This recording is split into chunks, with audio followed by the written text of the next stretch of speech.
Hello and welcome back to today's lesson. We're going to look at Chapter 3, Section 3.1.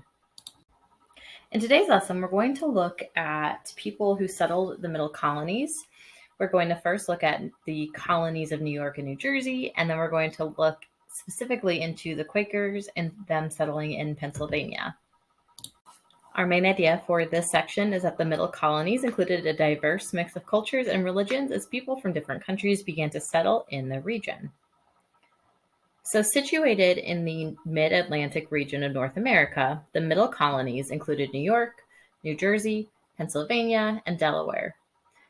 Settlers from countries such as England, France, the Netherlands, Germany, Sweden, and Portugal came to the colonies for different reasons. Some of these settlers were fleeing religious wars in their home countries, and others were conducting trade. The first Dutch settlers arrived about 1614 and began to trade with Native Americans.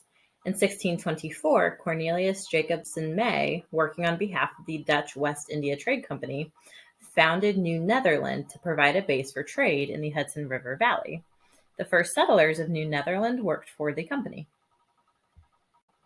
So for about 15 years, colonists were able to maintain good relations with the Native Americans. However, disputes over land ownership quickly grew.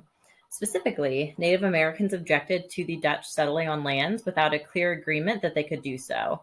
Eventually, wars broke out between the groups. In 1664, King Charles II of England gave his brother James, the Duke of York, permission to force the Dutch out.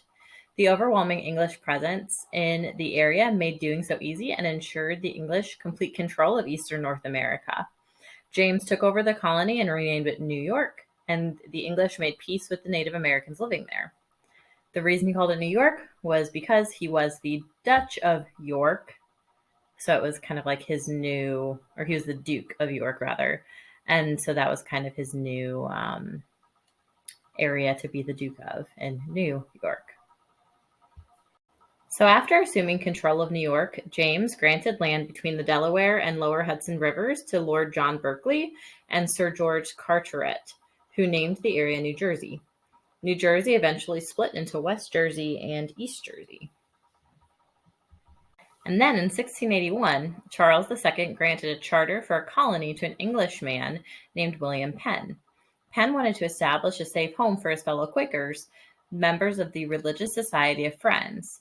Quakers is kind of the nickname or the name for a Christian movement devoted to peaceful principles. Specifically, Quakers emphasized education and equality, and they rejected formal worship and ministry. Because they were perceived by others as anti-authority and even dangerous because they didn't agree with how other churches conducted themselves, thousands of Quakers were persecuted in England and in the American colonies. Quakers were not well liked by the religious groups at the time. Penn originally named his colony Sylvania, which means woods. However, Charles II renamed it Pennsylvania after Penn's father. So Penn's goal was to create a colony based on the Quaker doctrine. The doctrine is a principle or policy accepted by a group of people.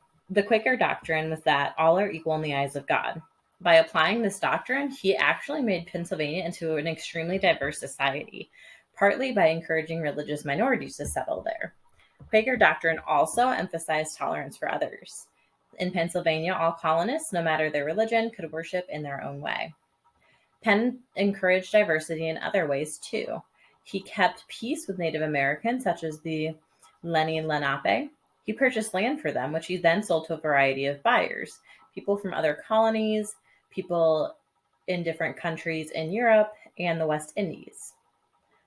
The Swedes, Finn, and Dutch, who already inhabited the area, became English subjects under Penn. Now, this unfortunately did lead to some conflict because European settlers who lived in the lower counties in the southern part of the colony did not like living under Penn's government, and at times they actually clashed with Pennsylvania's authority. Although Penn tried to unite the English, he was unsuccessful in his efforts to unite the English and the Europeans. So in 1704, after 2 decades of difficulties, he allowed Delaware to form its own assembly. Elsewhere, and following Penn's death, conflicts between Native Americans and colonists continued. All right, so to wrap up this section, many people of a lot of different backgrounds settled in the middle colonies.